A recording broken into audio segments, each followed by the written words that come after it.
हाय दोस्तों, आज की कहानी है शादी से पहले वाला प्यार। कहानी अगर पसंद आए तो वीडियो को लाइक और सब्सक्राइब जरूर करना।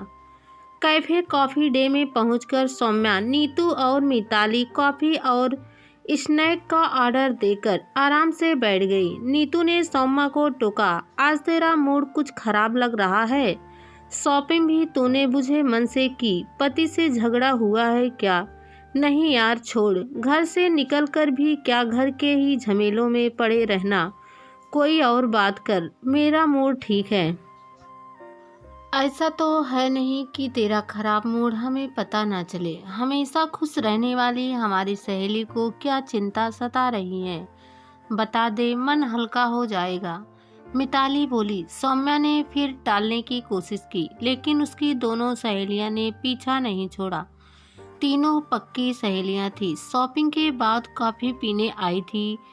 तीनों अंधेरी की एक सोसाइटी में रहती थी। सौम्या ने उदास स्वर में कहा, क्या बताऊं, निक्की के तौर तरीके से परेशान हो गई हूँ। हर समय फ़ोन, हम लोगों से बात भी करेगी तो ध्यान फ़ोन में ही रहेगा। पता नहीं क्या चक्कर है। सोएगी तो फ़ोन को तकिए के पास रख कर सोएगी। 16 साल की हो गई है। चिंता लगी रहती है कि कहीं किसी लड़के के चक्कर में तो नहीं पड़ गई।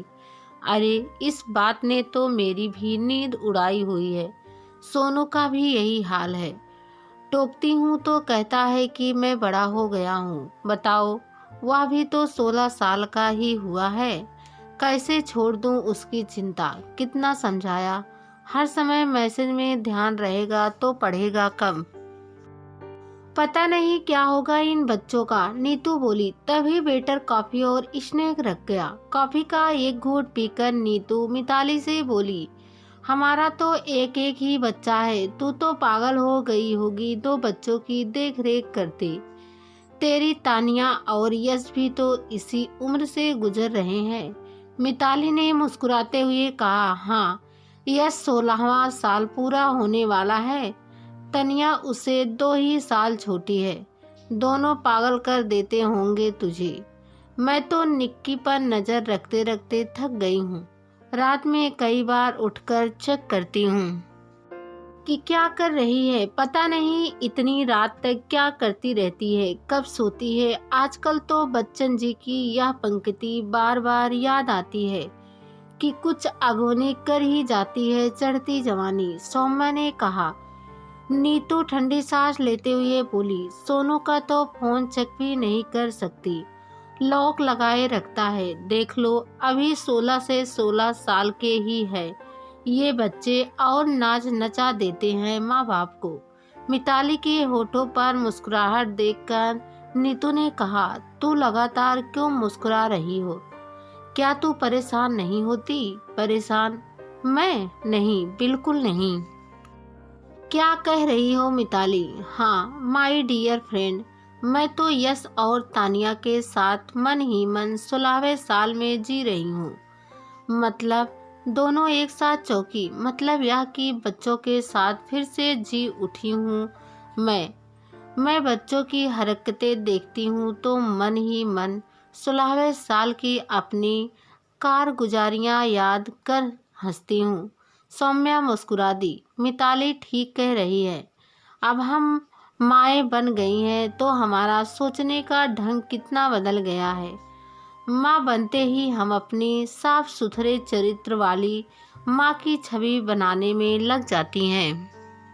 मिताली हंसी। मैं तो यह सोचती हूँ कि मेरे पास तो आज के बच्चों जितनी सुविधाएं भी नहीं थी, फिर भी उस उम्र का एक एक पल का भरपूर लुत्फ उठाया। नीतू चहकते हुए बोली, यार थोड़ा विस्तार से बताना। ठीक है, हम तीनों उस उम्र की अपनी अपनी कारगुजारियाँ शेयर करती हैं, और हाँ, ये बातें हम तीनों तक ही रहें।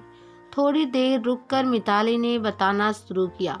मेरे सामने वाली आंटी का बेटा था, खूब आना जाना था।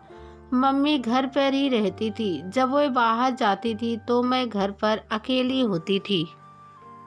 बस उस समय के इंतजार में दिन रात बीता करते थे। वह भी अकेले मिलने का मौका देखता रहता था। सौम्या ने बेताबी से पूछा, बात कहाँ तक पहुँची थी? वहाँ तक नहीं जहाँ तक तू सोच रही है। मिताली ने प्यार से झिड़का। मम्मी के घर से बाहर जाते ही एक लव लेटर वह पकड़ाता था और एक मैं। थोड़ी देर एक दूसरे को देखते थे और बस।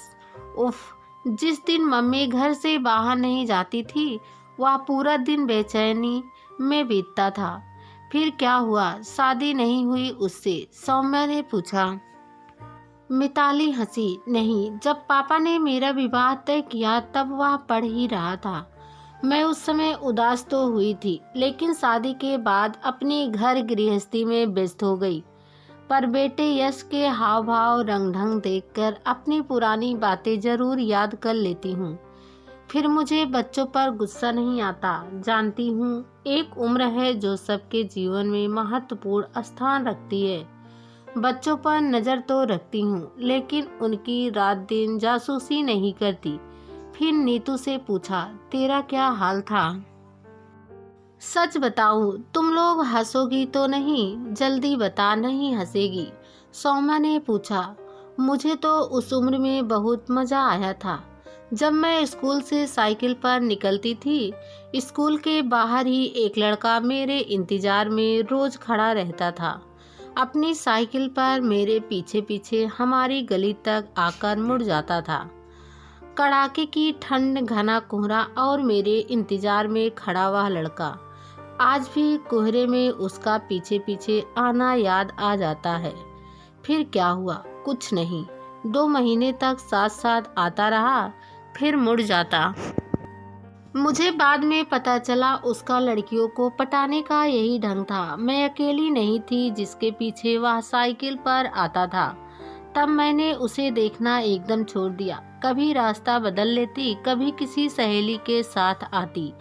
धीरे धीरे उसने आना छोड़ दिया। मज़ेदार बात यह है कि फिर मुझे उसका एक दोस्त अच्छा लगने लगा, जिसके साथ मैंने कई दिनों तक आंख मिचौली खेली। उसके बाद भी मेरा एक और गंभीर प्रेम प्रसंग चला।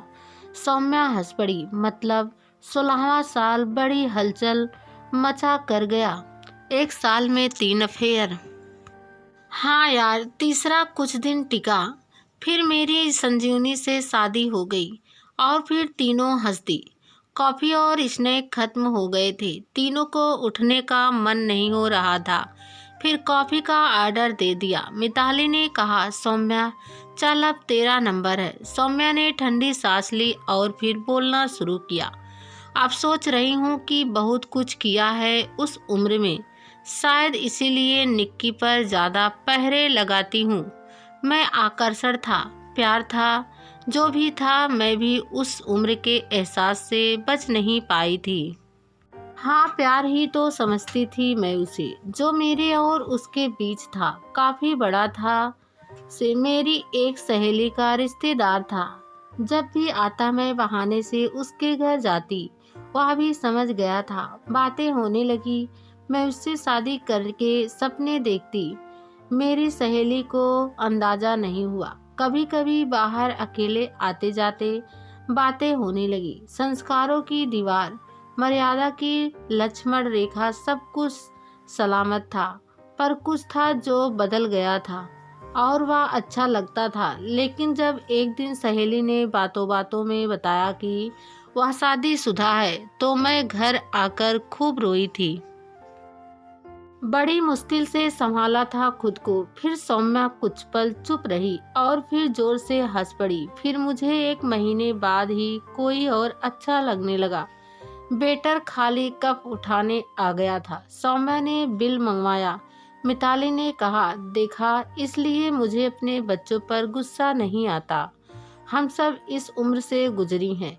इस उम्र के उनके एहसास, शौखियों, चंचलता का आनंद उठाओ। उन्हें बस अच्छा बुरा समझाकर चैन से जीने दो। आजकल के बच्चे समझदार हैं। जब भी उन पर गुस्सा आए, अपनी यादों में खोकर देखो, बिल्कुल गुस्सा नहीं आएगा। एक बार नौकरी, घर गृहस्थी के झंझट शुरू हो गए तो जीवन भर वही चलते रहेंगे। बाद में उम्र के साथ दुनिया कब आपको बदल देती है पता भी नहीं चलता। इस उम्र में बच्चे दूसरी दुनिया में ही जीते हैं, उसी दुनिया में जिसमें कभी हम भी जिए हैं। उन्हें इस समय संस्कार के दांव पेचों की ना तो कोई जानकारी होती है और ना ही परवाह। उन्हें चैन से जीने दें और खुद भी चैन से जिए, यही ठीक है। हाँ ठीक कहती हो मिताली, नीतू ने कहकर पर्स निकाला। वेटर बिल ले आया था।